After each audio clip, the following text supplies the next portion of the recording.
Stanford University. Tonight's speaker, Dr. Bijan Gheiby, is an independent scholar who was for a while part of the faculty at the University of Hamburg. I have to say that we owe his presence here to Mr. Beizai's ever voracious appetite for reading. He had read many of Professor Gheiby's works, and he suggested that we must have him as a part of this lecture series, and fortunately Professor Gheiby could accept our invitation. He has a doctorate degree in Iranian Studies from Germany. He has written extensively on aspects of ancient Iranian history, on Zoroastrianism, on texts lost and recovered, about Iran's forgotten imperial days of greatness. And he is also very involved with Ferdowsi. He is part of the Ferdowsi Foundation in Germany, and I saw that they just recently had a celebration, I think, for the publication of the last volume of Khalqi Mutlaq. So tonight, as you know, he's going to talk about, we kindly asked him to talk about something that would have both relevance to current realities and the past. And the subject that he's picked is the veil, its history and iconography in ancient Iran. So please join me in welcoming Dr. Gheiby.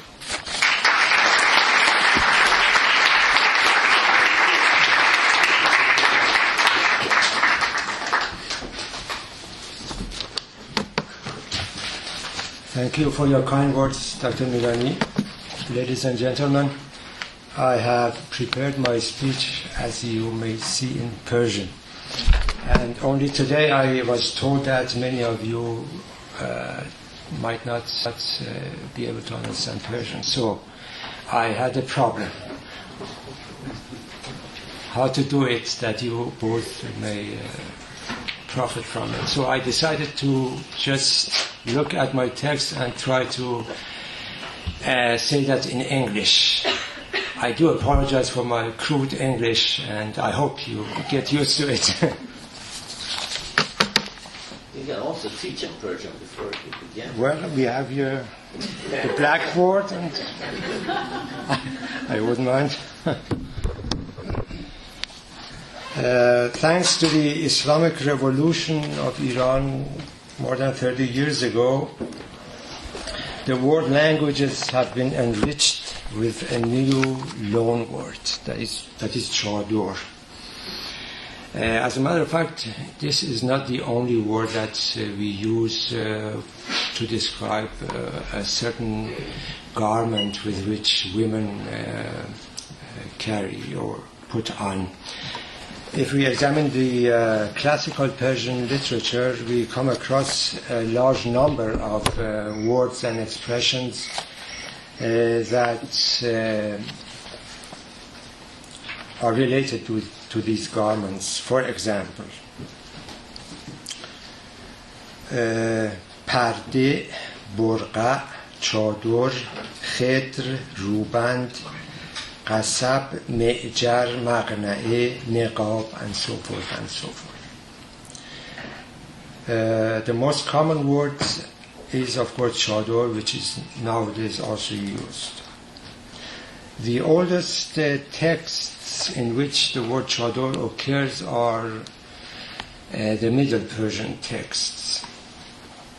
For example, we have a story in Middle Persian about a certain sorcerer, Akht, who invades a city and starts to kill the people of this city because they cannot answer his questions.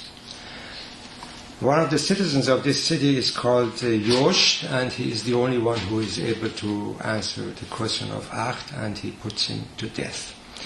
One of the personalities that also occurs in this story is the wife of this sorcerer, which is who is called Hufariya, and she has to also answer the questions of Akht.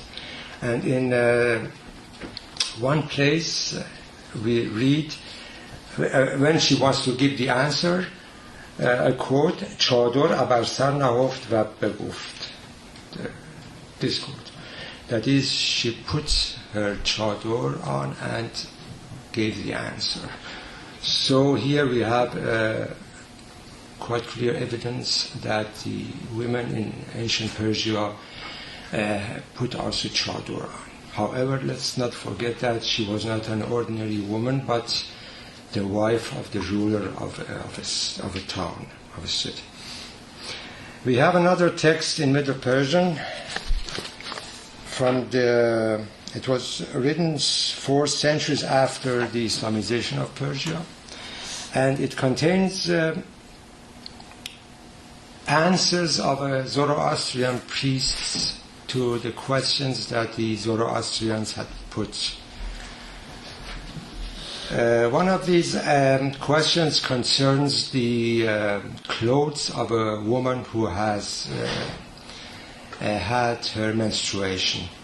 And the question is how these clothes should be cleansed. And the priest gives the answer that's according to the laws and regulations of the religion. And then he says, quote,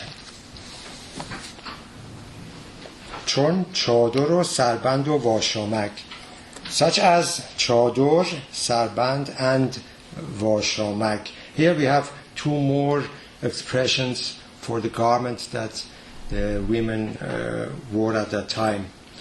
Washamak occurs also in another text, Visoramin. This is a New Persian text, however, it is based on a lost Middle Persian text and originally from the Parthian period. There we read, از آن پس داد وی را نامه ویس همان پیراهن و واشامه ویس. A messenger gave the lover, Ramin, the shirt and washame of his beloved Vis. In Visoramin, we also come across the word chador again. 40 چنگی همه گرد دلاور کشیده چون زنان در روی چادر. 40 brave men were supposed to occupy a castle, so they put on chador and disguised themselves as women so they could just go into the castle and occupy it. In this poem, chadar is rhymed with delavar, so this is another pronunciation of chador. However, in the Middle Persian text, it is clearly chador. Now we take a look at some pictures and see whether they confirm our literary evidences.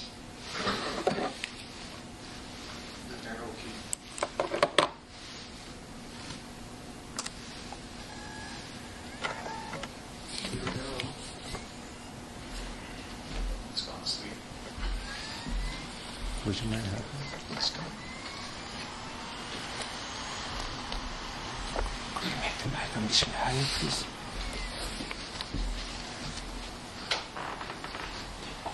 This is from the.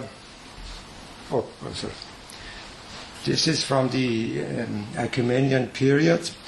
We see 2 women and 2 horses, and as you see, they have a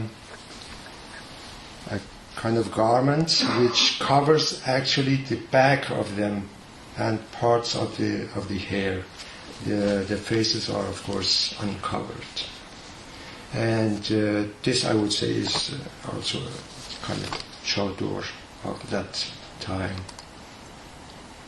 They have hold their hands like this, I think, as a gesture of greetings.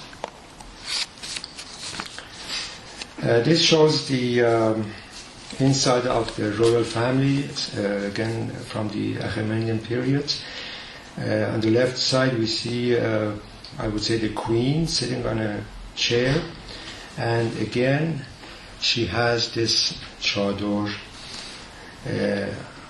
in front of her there is a maid, and on the right side we have probably the princess. She has a crown upon her head, but I think no chador. And this is a servant of the royal family, and we can see her hairs, but she has a kind of hat or cap on her head. Again, a picture of the royal family. In the middle we have two queens, not only with the crown, but again with chador hanging behind them. And to the left and to the right we have two princesses with crowns without any chador, so the hairs are quite visible.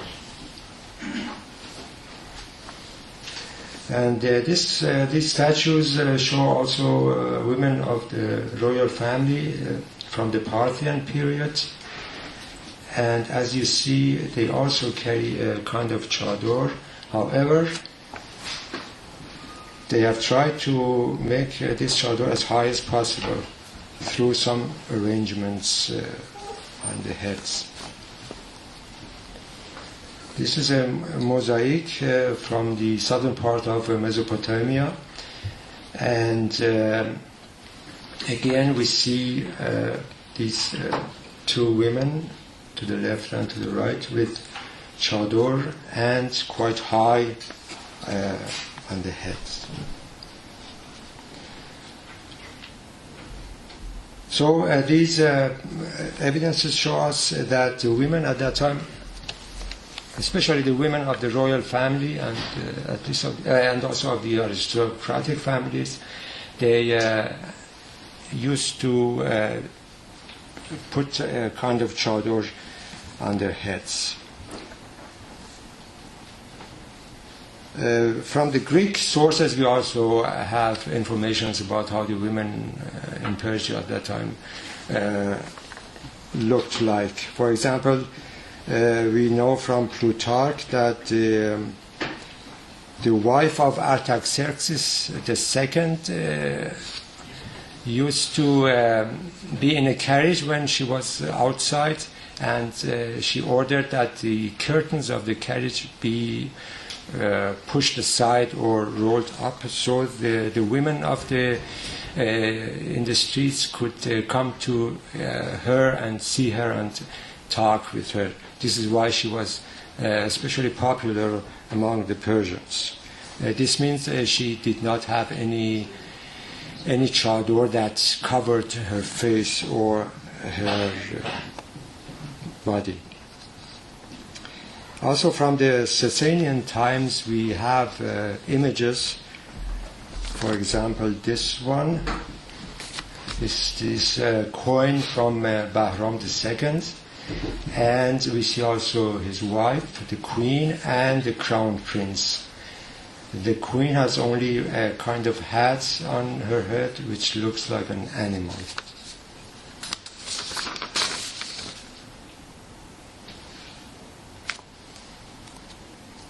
And this is also from the Sasanian period, which shows a woman with some arranged hairs.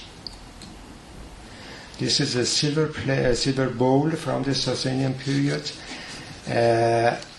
which shows some magical ceremonies, probably to honor the god of moon, because as you see, we have two crescents of moon up and down.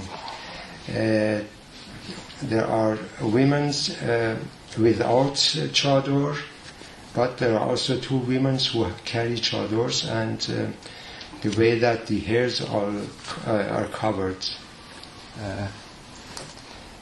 As I said, they also have some instruments in their hands, and they are performing some magical ceremonies.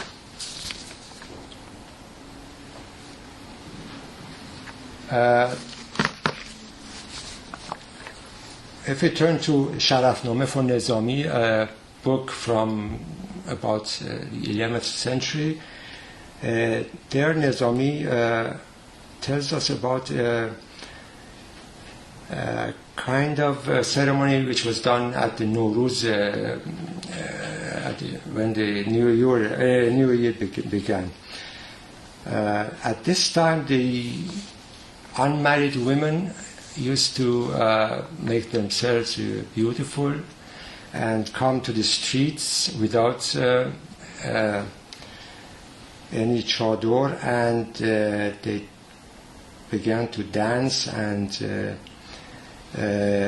make themselves very beautiful. So it was a kind of carnival, I would say, at that time. And interestingly enough, he says when Alexander occupied Persia, he was against this custom. چنان داد فرمان شه نیکرای که رسم مغان کس نیارد به جای، گرامی عروسان پوشیده روی به مادر نمایند رخ یا به شوی، به دین حنیفی پناه آورند همه پشت بر مهر و ماه آورند. So Alexander said the unmarried women should show their faces only to their husbands or to their mothers, and they should accept the religion of Islam, Din Hanifi, and turn their back to the religion of their ancestors. This is, of course, very funny because Alexander had nothing to do with the religion of Islam. Important is that in Nizami's book, we first have this allusion to this carnival, and second, that it was forbidden to do it in the Islamic period. Let's now take a look at the situation of women among other people of the past, and how they looked like, whether they carried chadors or any kind of veils or not. We have a code of law from the Assyrian period, from the middle of the second millennium before Christ. There we read, for example, the women who goes to the streets, if they are married, should cover their heads. If they are not married, they can leave their heads uncovered. Or in the case of prostitutes, they should not wear any veil and their faces should be visible. In the case of prostitutes, we read the quite opposite of it, for example, in the Old Testament. In the Genesis, some of you may know the story of Tamar. Her husband was dead and she did not have any child, so she disguised herself as a prostitute and went to the gate of the city. There we read, she took off her widow's garment, covered herself with a veil, and wrapped herself and sat in an open place which was on the way to Timnah. So we learn from that among the Hebrews, the prostitutes put a veil on, and they covered their faces. We have more information about the Greek women.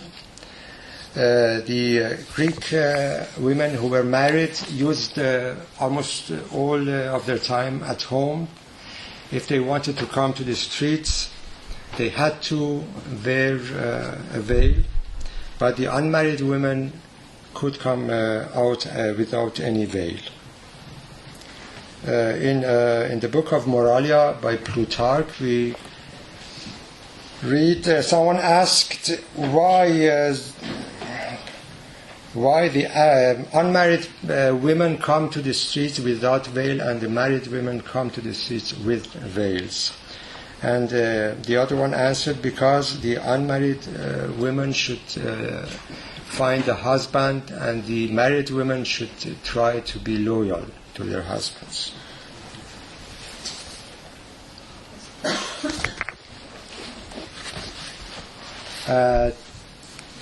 This is from Mesopotamia. and two scribes are writing down what they have captured after a war. Among them, we see a few women on a carriage with veils. So these women were captured.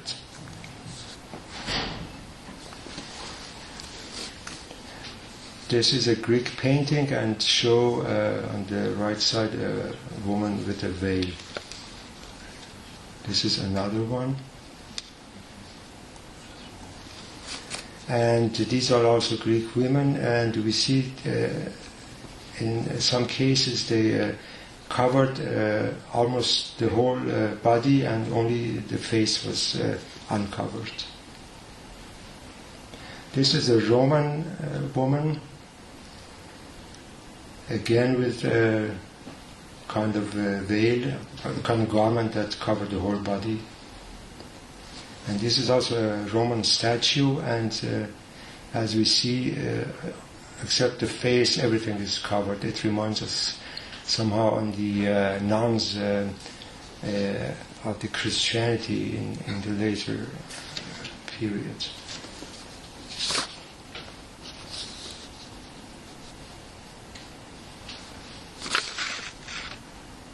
No, not now.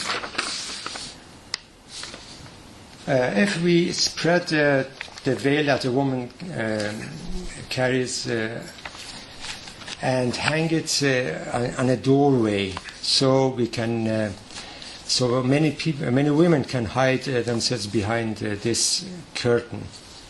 According to an Arabic source called Al-A'laq al-Nafise, the first one who put women behind the curtain was Bivarasp. Bivarasp is another name for Zahak, which in the later development became the usurper of the Persian throne.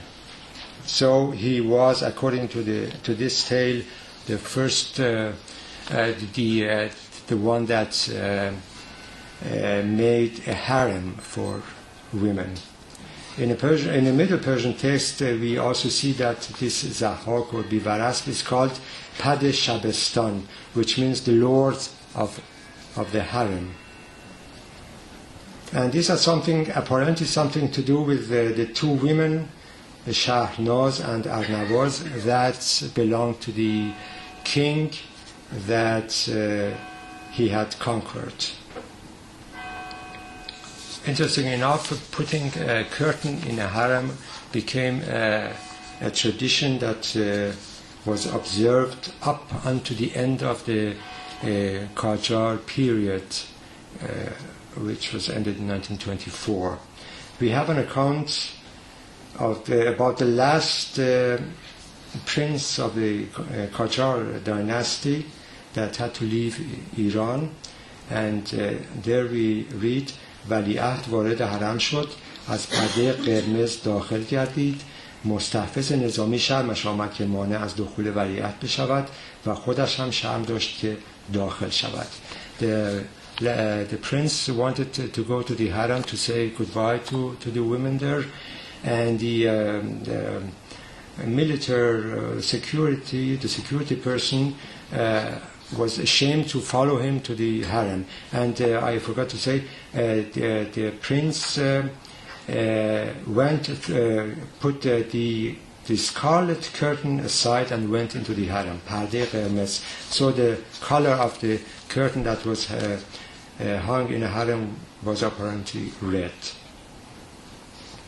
I remember quite well when I was a child and living in the south of Tehran, in our neighborhood, there was a house, and the door of this house was almost always open. However, there was a thick curtain right behind the door, so you could never see what's going on in the house.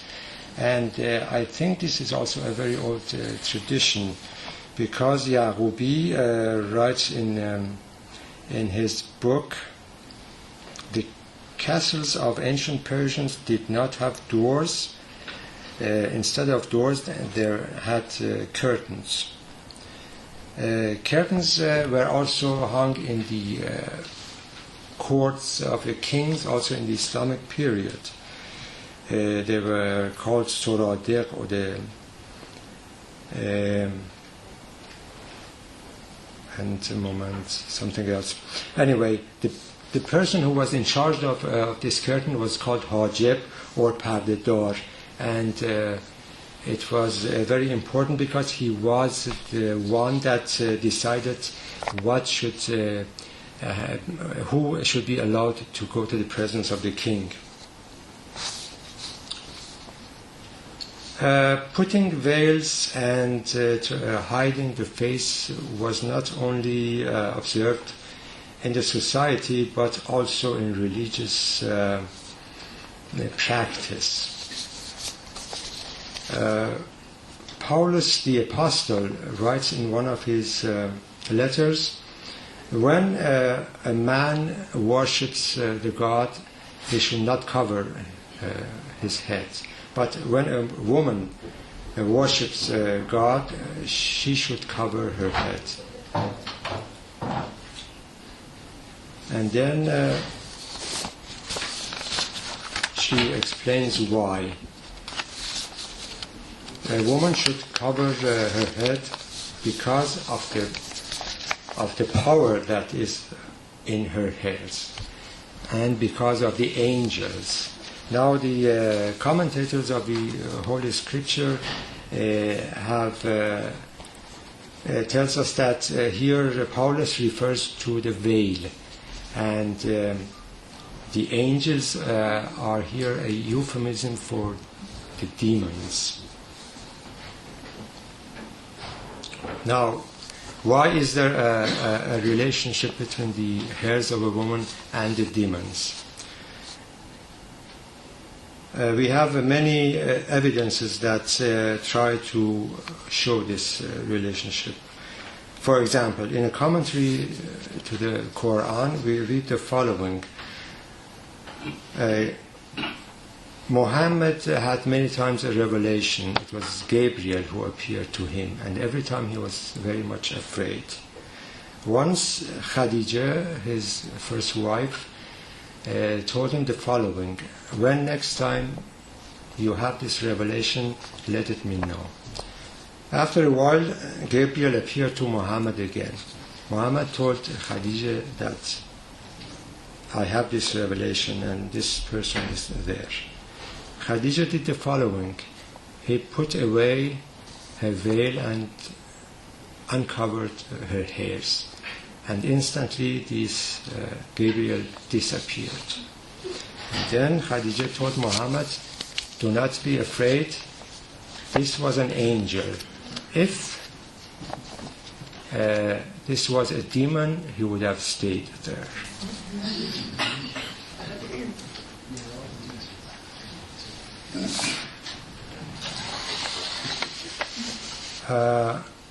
Interesting enough, sometimes hairs were regarded also as something divine. We all know the story of Samson and Delilah from the Old Testament. Samson or Simpson had long hairs, and the reason for his power were in the hairs. When they were cut, he was no longer so powerful at all. And as we know, there are still religious groups in which the followers do not cut or cut their hairs or shave them. For example, the Sikhs of India. There are also people who do not cut their fingernails. This is because the hairs and fingernails grow independently from us, and this has given them a kind of magical appearance.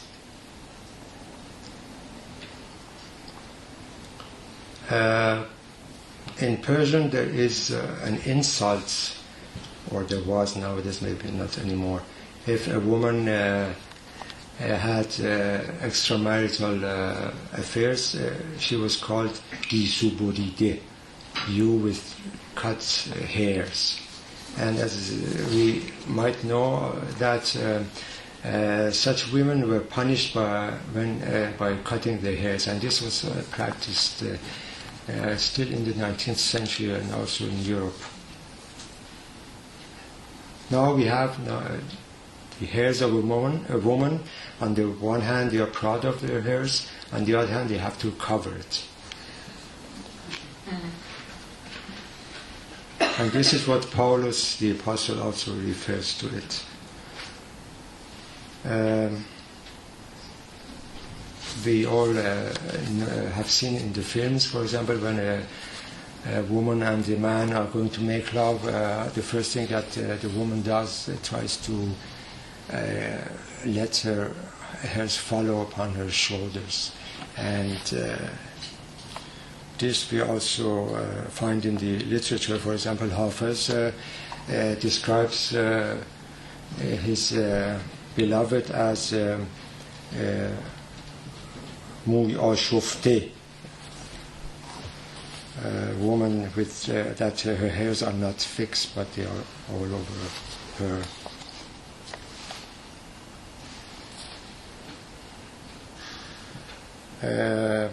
So it should not be astonishing that when we look at the paintings that show Maria, especially in the pre-Renaissance period, we always see Maria with a veil upon her head when she is receiving the Holy Spirit or when she is together with Jesus as a child.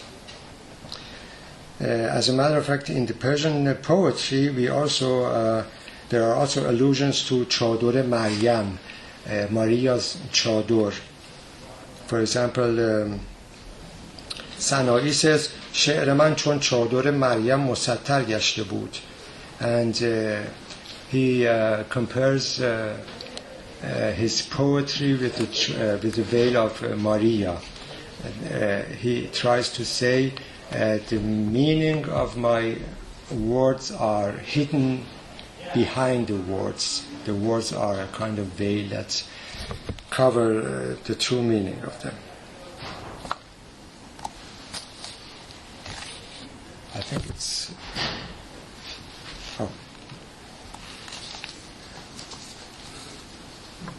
This is Ustad Elahi. This picture was taken in 1922 in Tehran, and it says he has not shaved his, cut his hair or shaved his hair since he was 6 years old. And we know that some of the dervishes also let their hairs grow. This is a picture from a fakir in India in the 19th century, and as we see, his fingernails are also grown because he had stopped cutting it, to have it cut. This is Maria with Jesus, and this is the garment of Maria as we see. Her hairs are covered. And this is Chador Maryam. This is the inside of a church in Persia in the Mongolian period, about 13th or 14th century. And as we see up there, there is also an organ.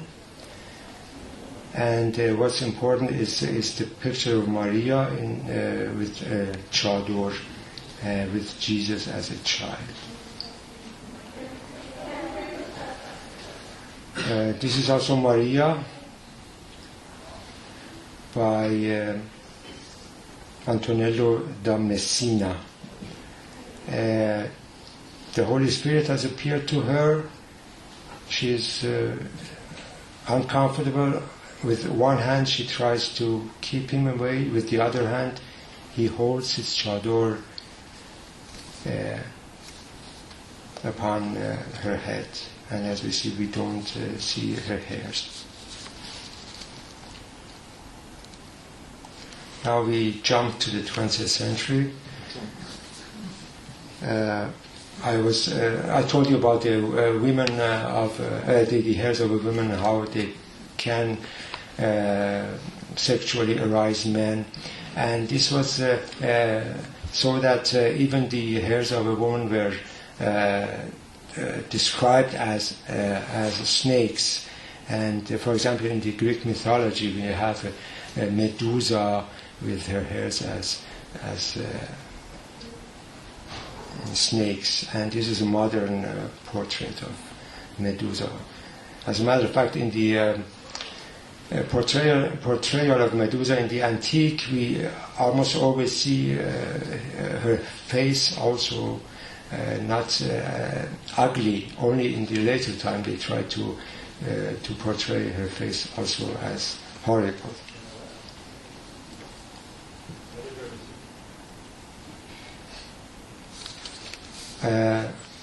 Now let's see what kind of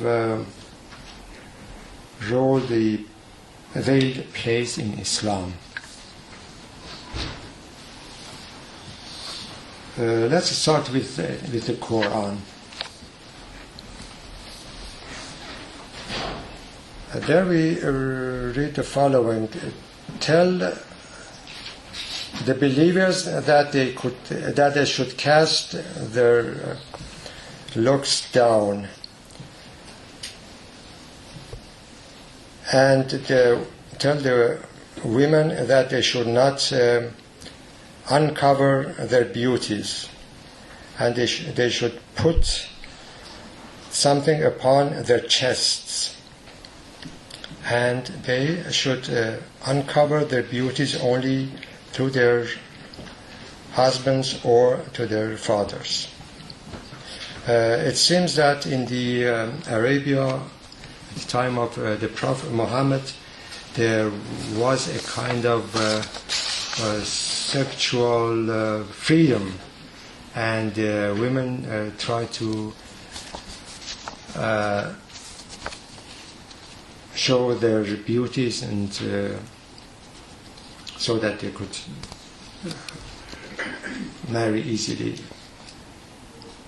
In another place in the Quran says, O Prophet, tell your women and your daughters and women and the daughters of the believers to hide themselves in their garments so that they could be recognized.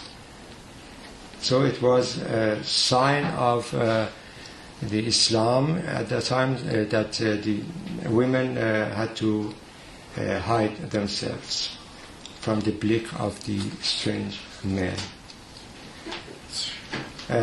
Muhammad was especially concerned about his own wives, because in the Quran it says, those of you who are believers, do not go in the house of the Prophet only when you are invited, because the Prophet does not have enough time. But if you are invited, go there, and after you have eaten, go away again, and do not stay there, because it bothers the Prophet. He is ashamed to say that to you, but Allah is not ashamed to tell the truth. And whenever you ask something from the women, from the wives of the Prophet, do that from behind the curtain, min wara hijab. This is purer for your hearts and purer for their hearts. In order to understand what the Quran says, let me tell you that Muhammad's house was at the same time the mosque, the first mosque in Islam. And the believers used to go there to do the worshipping. And the women of the Prophet were also living there. So they had the possibility to also have conversations with the wives of the Prophet.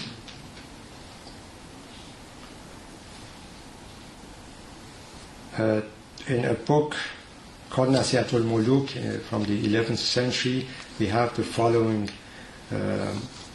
story. Once the Prophet came home and he saw a man sitting among his wives, but he was blind.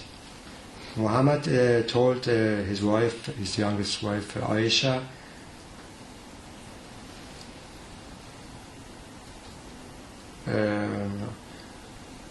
he says, why is it like this? And Aisha said, he doesn't see us. Muhammad said, but you see him. And we have another version of this in Rumi's Masnavi, however with some changes. Muhammad came home and he sees the man there, but he wants to try his wives. He tells Aisha, why are you hiding? Aisha says, why are you hiding? He is blind. Aisha said, he is blind, but I am not. So we have a different version of this.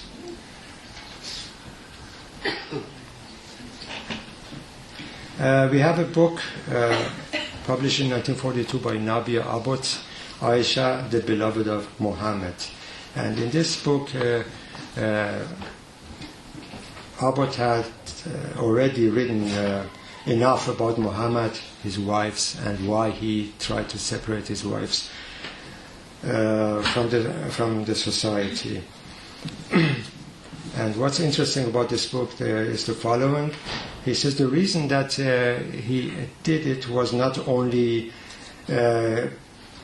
his love for women, but he knew that this was a custom among some other nations that the women carried veils and they were separated from the society. So Muhammad felt himself not only as a prophet of the God, but as a king of his people. So he wanted to treat his wives as a king does his queens. That's why they had to hide themselves behind a curtain. And this is the origin of what we call as the Islamic hijab.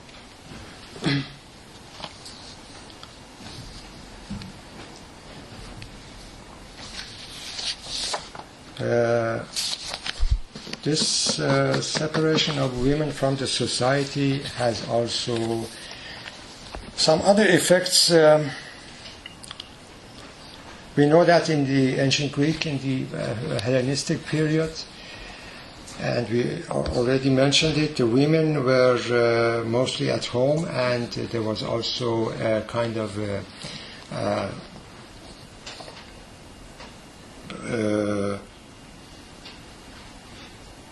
militaristic situation there. And as we know, in the nature, it is there is always a kind of the number of women and men are usually the same. But if in a society the women are separated from the men, there arises also some unusual sexual behavior. And this is what we know from the Iranian society in the Islamic time. This is especially in the Sufi literature. There are enough allusions to what we know as pederasty, the sexual relationships between men and young boys.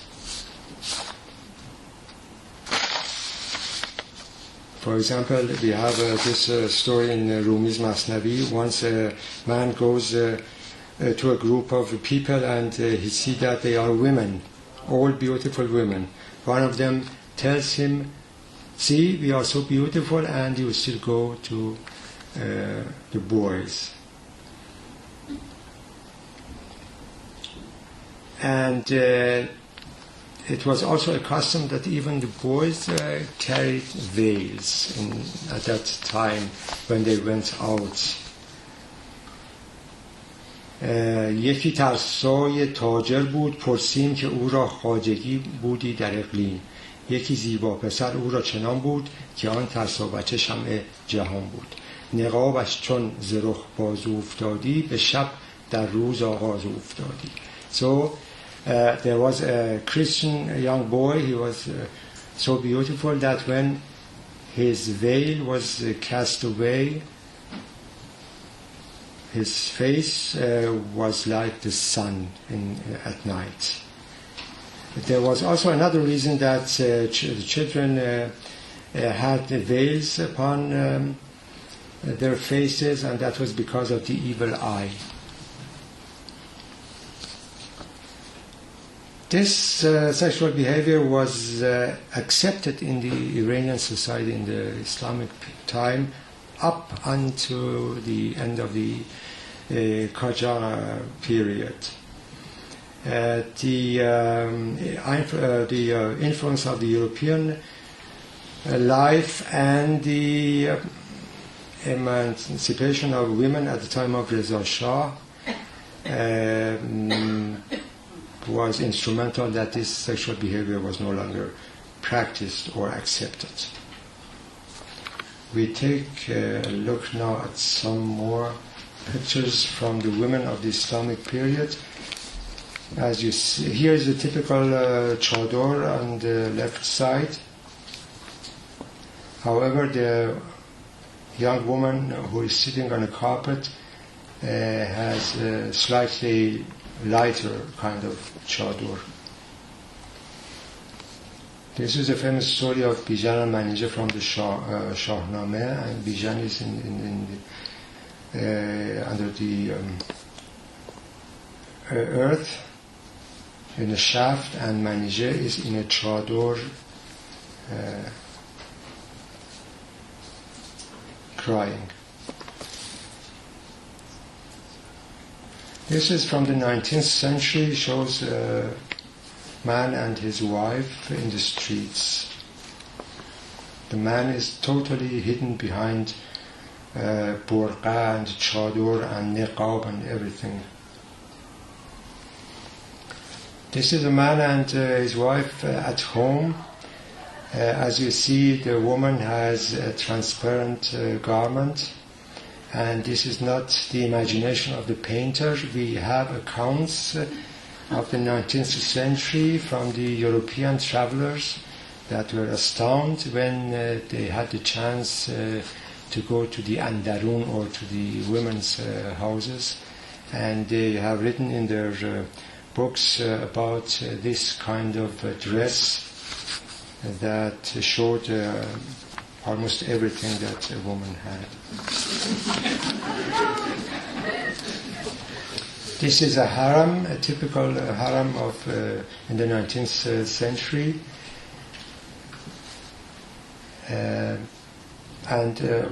Let's see, this instrument that is lying on the floor is also not simply there. Since these women in the harems had nothing to do, they tried at least to play some music and learn some instruments.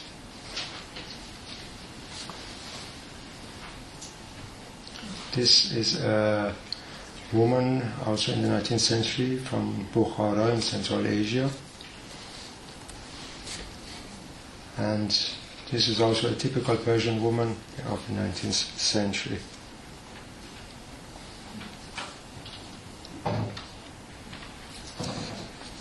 In 1924, a German woman called Annemarie von Nathusius went to Persia and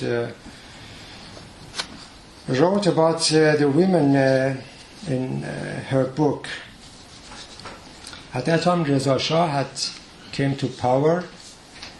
It was in 1924, and it took him more than 10 years until he could free the Persian women from this bondage that we see.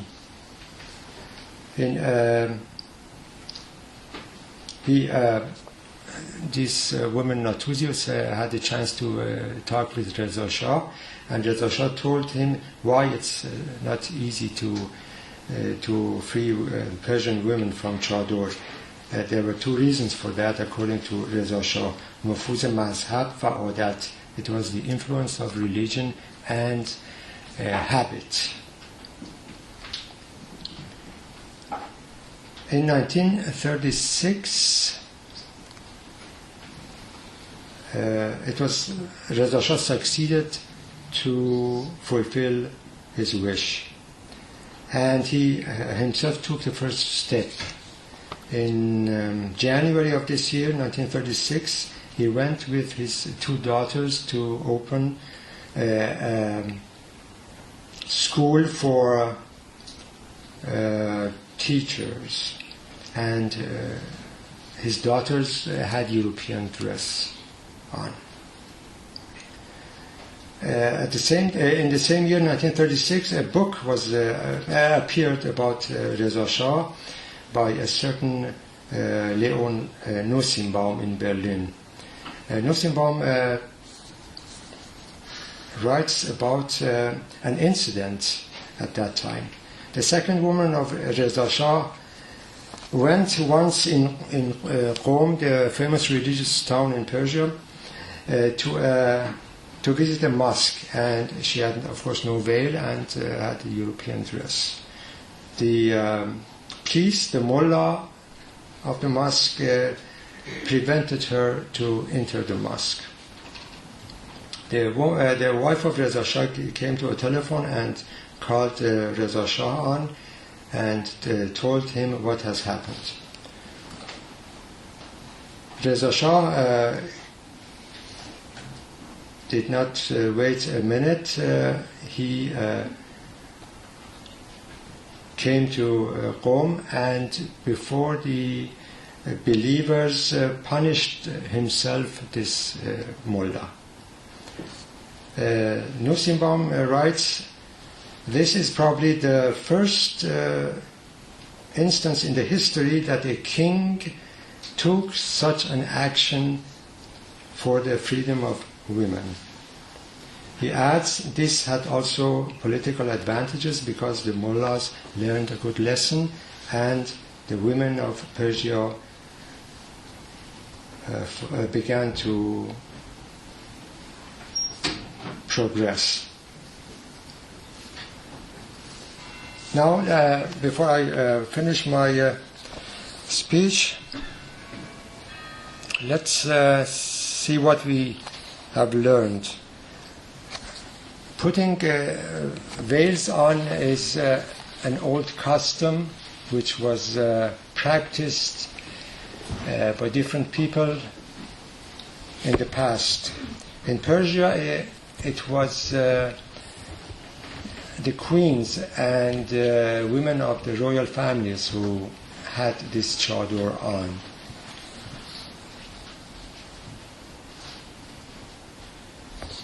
There is also another reason that the women carry a veil, because of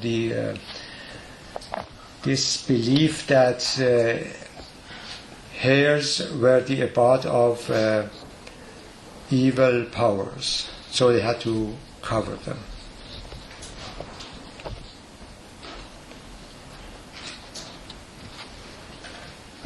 With one last picture, I would like to finish my speech.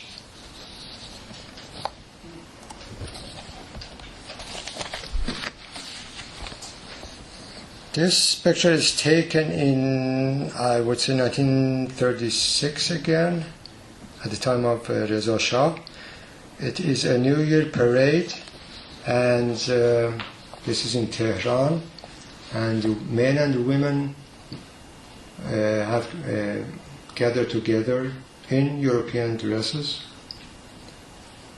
And this is the result of Reza Shah's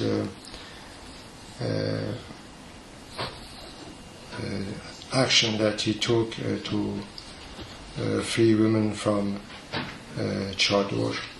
What's peculiar about this picture is the fact that you can hardly tell who is European here and who is Persian. And I think this is the point. One of the main critiques of Reza Shah's regime and also his son Mohammad Reza Shah is that these kings try to westernize Iran, and they try to do it as quickly as possible. I personally do not see it as something which was wrong to do. Persians and Europeans were once the same people. And when they accepted Islam in the 7th century, they separated themselves from the rest of the civilized world, and they became Oriental as we know them now. So what Reza Shah tried to do was to fill this gap again. What has happened to the Iranian women since the Islamic revolution is known to all of us, so I don't have to repeat what we already know. I thank you very much for your patience, and I would be glad if you have comments or questions to hear them. Thank you very much.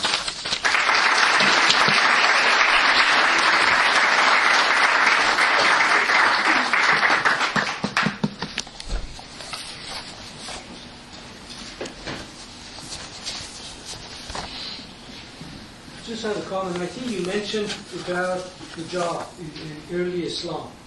I read recently a book by Karen Armstrong about Prophet Muhammad. And apparently hijab was initially a cover or sort of in Muhammad's house. I think you mentioned that. That's the only place that she mentioned in Islam there was the word of hijab. And that actually, that screen or cover was supposed to separate the people who would come to his house during the early days of Islam. So when they were tired and they wanted to retreat to their quarters, then they would basically turn this cover down so people would know that this is the time to leave the house. And then she writes that apparently there were two types of women on the streets, and the hijab was for people who, I think you mentioned married or non-married. I think it was, according to her, I'm not sure if I understood it correctly, but it was for prostitutes who would not wear it. In Arabia at the time of Muhammad. Yes. This is during the early days of Islam, when Muhammad was living. In the Quran, we have, as far as I know, 3 different expressions for hijab. One is hijab, as you said in this case, and the other one is khumr, and the other one is jilbab or the julbab. And what the difference between these are, I could not say. But hijab could also be, of course, the curtain that were hanging before the women's quarter. Yes. It seems to me that that covering the hair is an act of modesty, and maybe understandable, but the veil over the face, or the burqa, obliterates that person as a person, in my view. And I noticed that in some of the later pictures in the 19th century, there were Persian women who did not have their face covered, and then there was one where she was in a burqa. That was probably in the harem.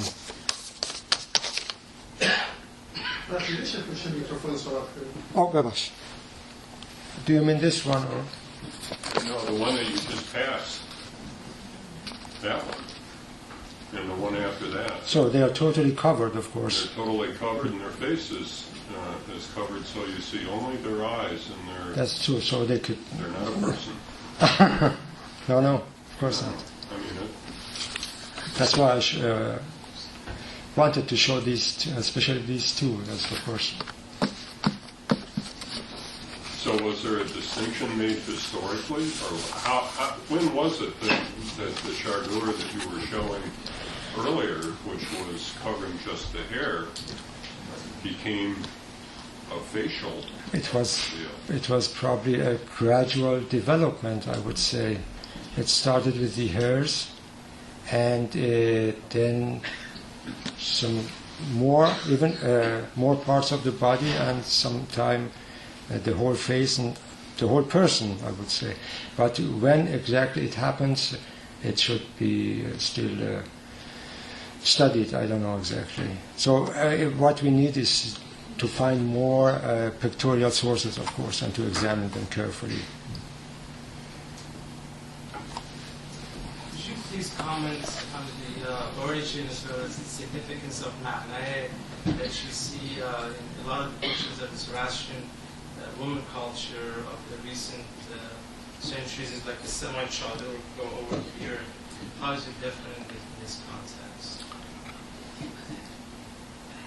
We know that the Zoroastrian women did not have to put on chador. However, as you said, they had this ma'na'e. That is true. And as I said in the beginning of my speech, we know that the Zoroastrian women in the early Islamic period had also a kind of head dressing. It was called sarband, vashamag, and chador. So ma'na'e could also be probably one of these. And covering the hairs and the head, as I said, was common among different peoples and also Zoroastrians. Even nowadays, if you go to a Zoroastrian worshipping house, you see that the women have a rusari, a scarf upon their heads when they worship. So this must be quite old. Please. You made a good mention of the impact of the veil from both social and religious perspective. You also mentioned the growth of the hair and the nail, which is uncontrolled by the human body. Right. So I would take it that part of this covering of the hair and cutting off the nail or covering your hand may have to do with cleanliness. So to take away what Zoroastrians or others may have perceived as being uncleanliness of the human kind away from what they worship in their temples, in their mosques, or other areas. Now, I want your thought on that, and also the element of sexuality here. So, was that the covering of the woman an element of, you may consider birth control, in a sense, to cover them so they don't arrive the men, and to create a barrier between these two sexual species, and that barrier would help a better or promote a better family, or that type of. Well, it's a modern interpretation maybe of this separation of women from men. Any thought on that? Have you studied that, and have you come up? What is it exactly that you mean? Well, you see, I'm sorry, but... Yeah, well, you see, you could get a bit involved here, because then you have to go back to the sociology, you have to go back to anthropology, and the human evolution, and then culture, and that aspect of this whole story. And yes, we know the history, the Roman history, and how the Roman Empire had a different type of sexual relationship in its kingdom, and then how the society behaved, which was then differently. Going back to Israel as an Abrahamic religion, we know that the Jews at the time also had this covering, and now we see that through Maryam, that you also showed that he was also covered as basically as a Jew. and that transmitted to Muhammad, who basically based his religion on the interpretation of Judaism. So I did not say that the Jews or the Hebrews covered their faces. I said according to the Old Testament, the prostitutes had to cover themselves. Whether the Hebrew women also covered themselves, I can't say, but probably not, because it was the prostitutes who covered themselves. So, and this is also quite clear because they did not want to be recognized. Guess so. As to the birth control, I don't know. It could be. Please. I have a couple of brief comments. One is, I was surprised you made no mention of Qurratul Ayn. This is a woman who unveiled herself in mid-19th century, and she did it voluntarily. And she did it 2 years before Seneca Falls. So it isn't something that you could say it came from the West. Moreover, there is a lot of evidence that after Qurratul Ayn, from 1850s to 1936, Iranian women were beginning to push for their rights. It wasn't a Reza Shah that did it only from the top to the bottom. We have evidence people going to Ferdowsi conference in 1935, women without bail. 1935 was already the time of Reza Shah. Before Reza Shah's order. At Tus, women went and participated in the conference and challenged them one another. And these were normal women. In other words, there was something happening from below, and Reza Shah, I think, made it. And then also, I think you implied something about pederasty having something to do with the coming of Islam. One of the most important works of Plato is about pederasty and how true love can only be about between an old man and a young boy. It has, I think, nothing to do with Islam. Islam might have confused everything, but there was talk of it in Plato's time. That's right. I also mentioned that in ancient Greek it was like that. Maybe I forgot to tell that. But now, since you are an expert of the modern Iran and also of the Iran in the 19th century, I would like to quote something from Iraj Mirza. Iraj Mirza was a famous poet from the early 20th century, and he was also against hijab, so he might also be considered as one of the forerunners of the freedom of women. That's without any question. But he says, حجاب دختران ماه قبقب پسرها را کند همخوابه شب. تو بینی آن پسر شوخ است و شنگ است، برای عشق ورزیدن قشنگ است. ندیدی خواهر بی‌معجرش را که تا دیوانه گردی خواهرش را. خب اینو هم آقای ایرج میرزا گفته. ایرج میرزا this poem says addresses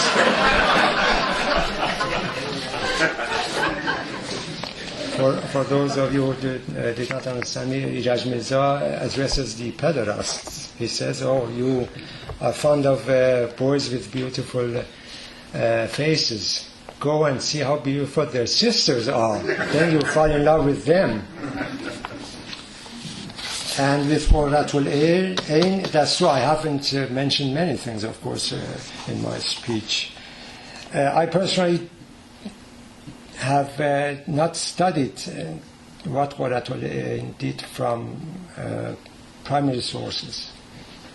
And this is why I did not want to mention it. But as far as I have read, she unveiled herself in public, as far as I know, in the second half of the 19th century.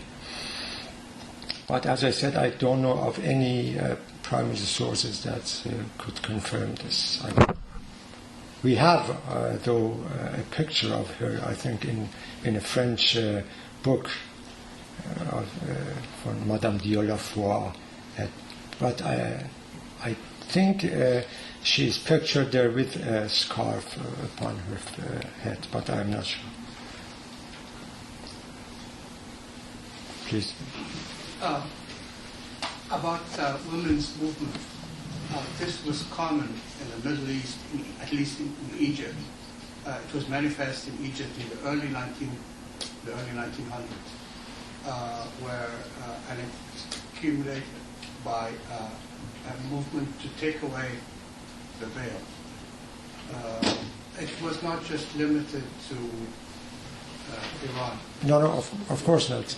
I concentrated on Iran in this respect.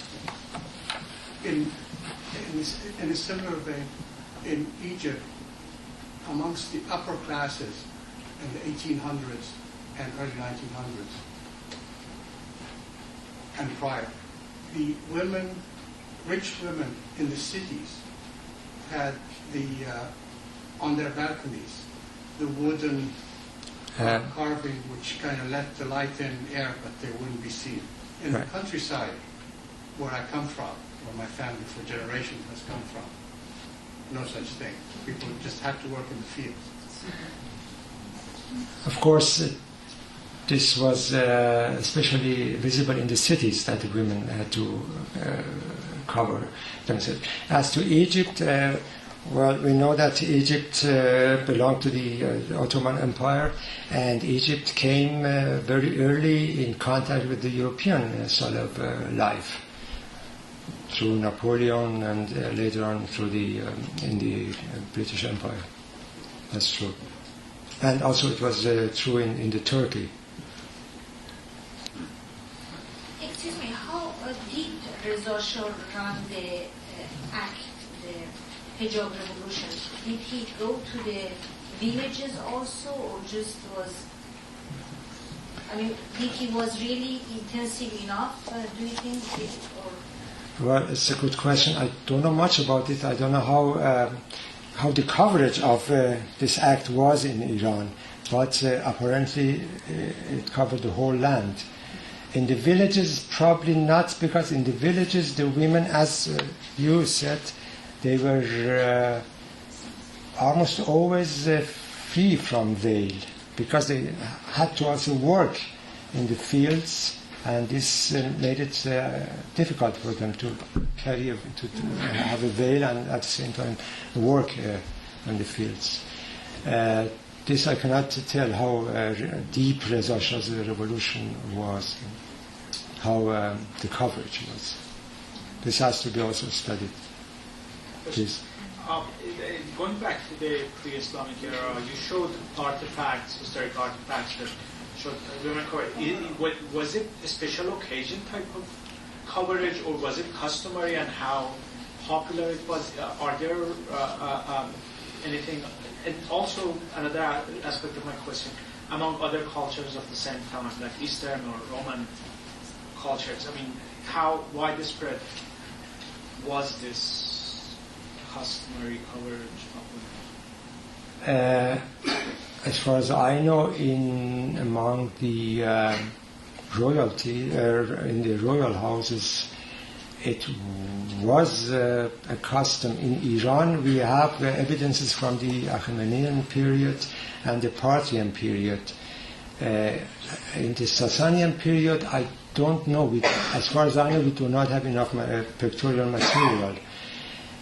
In Rome and in Greek, we have enough material, and it was apparently very common that the women covered themselves. But as I said, it was especially the married women that had to carry veils, not the unmarried women.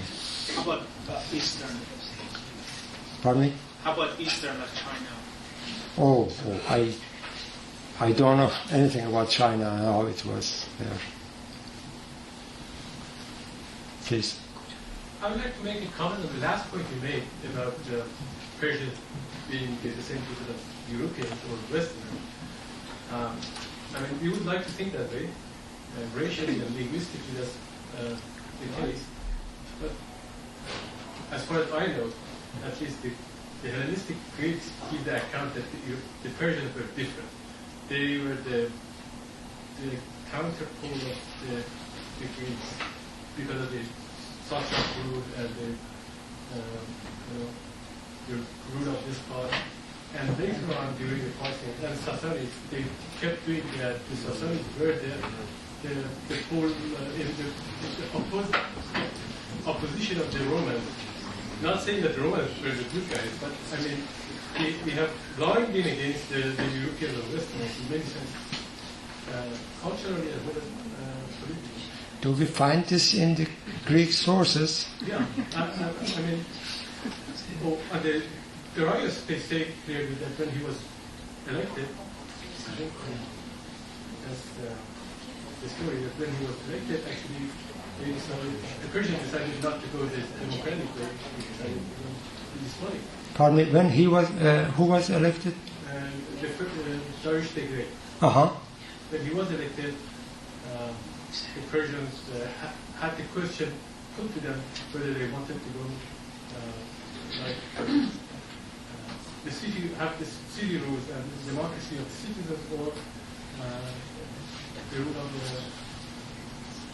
the despots, and they chose to do that. I'm not saying that their account is correct, because they are the ones that wrote. This is how the Greeks thought at that time. Mm-hmm. But this culture of opposition has existed before Islam.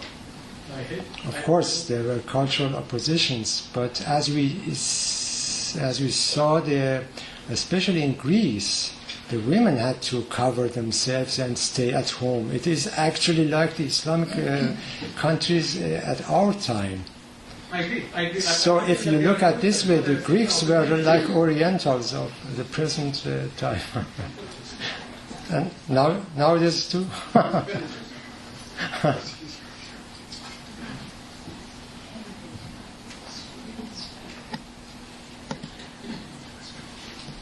One more question. Please go ahead. No, that's okay. Oh. We have time for one more question. Oh, we have time for one more question, please. Is there a correlation between the timeline when women began to cover up and Western women began to uncover? Is there a trajectory between those 2 points? What Western women? I don't In other understand. words, because there was a time when there was something similar, the chador, but then it changes and it becomes something else. Like you said, there's an evolution, but you can't say exactly how it evolved.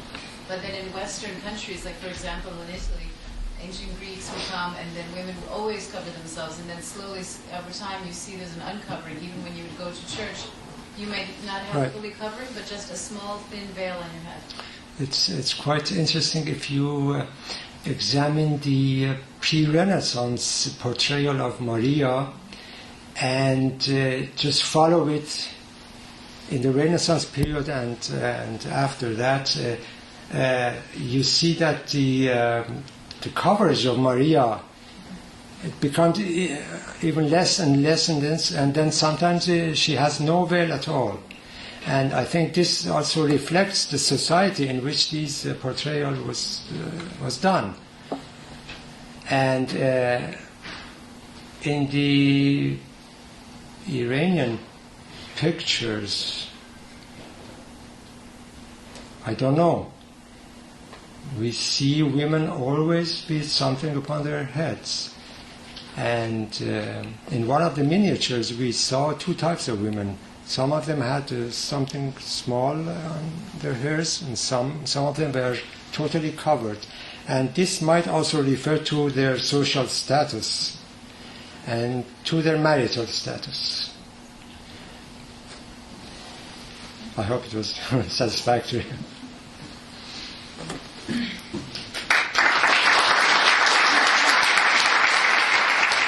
Thank you very much.